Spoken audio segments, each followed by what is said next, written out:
Hi friends, this is Vijay here. Welcome to my networking channel. Hope all are doing good and safe.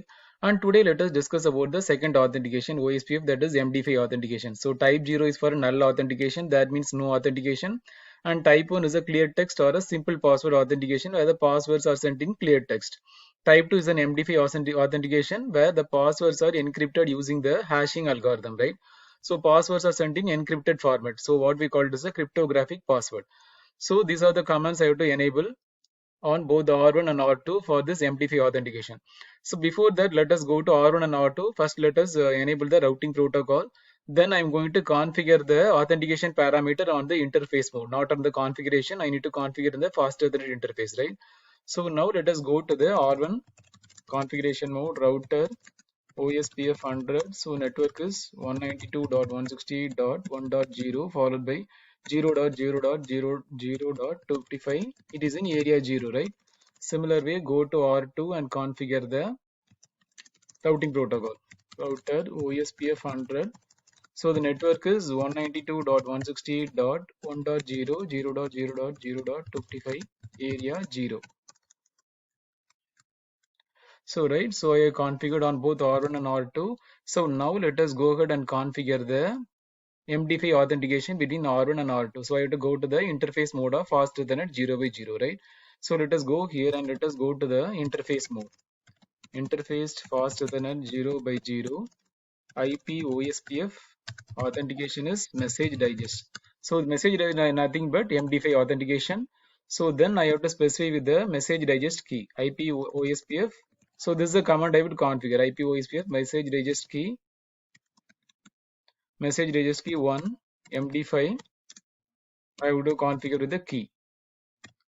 Same key will give. So here it will not come, right? So that will not come the authentication. So let us delete it. So the first command you have to enable is IP OSPF authentication and IP OSPF message digest key. Similar configuration I have to configure on the other end router also. Otherwise it will show a mismatched authentication parameter, right? So I configure it. So now let us go to R2. So I have to go to R2 and I have to configure. Otherwise it will go to neighbor down. You are able to see, right? It is going to downstate. So I have to enable it. Go to configuration mode. Interface fast Ethernet 0 by 0. IP OSPF authentication is message digest. Similar way, IP OSPF message digest key MD5 followed by the key value hello.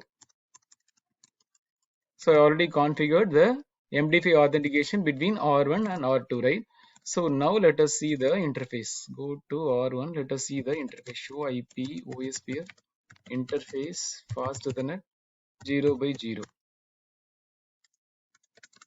So it is showing, right? It is showing the message digest authentication is enabled and the key ID value is 1, right? Because we given the value key ID is 1. So message data authentication is enabled. Similar way, it is showing that it will also show the network type. It is a broadcast. Default always will be the broadcast network.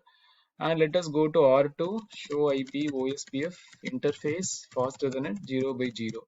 So similar way, it will show here also the MD5 authentication is enabled and the ID key is 1. So let us now debug IP OSPF packet. So now it will show the key value. It will show the authentication ID as a 2. You are able to see, right? Authentication ID is 2 and it will show the key ID as 1 and this is a sequence number. This is a sequence number it is following. So this is a router ID. So these are the information it will always carry in the OSPF packet. So always the OSPF packet contain the router ID, area ID and also it contain all the authentication parameters. So this is how the MD5 authentication is configured. Let us check the neighbor relationship. Show IP OSPF neighbor. So it's already formed a neighbor relationship with R2, right? I hope you understood. Thanks for watching. Please subscribe me for more videos. Thank you. Have a wonderful day.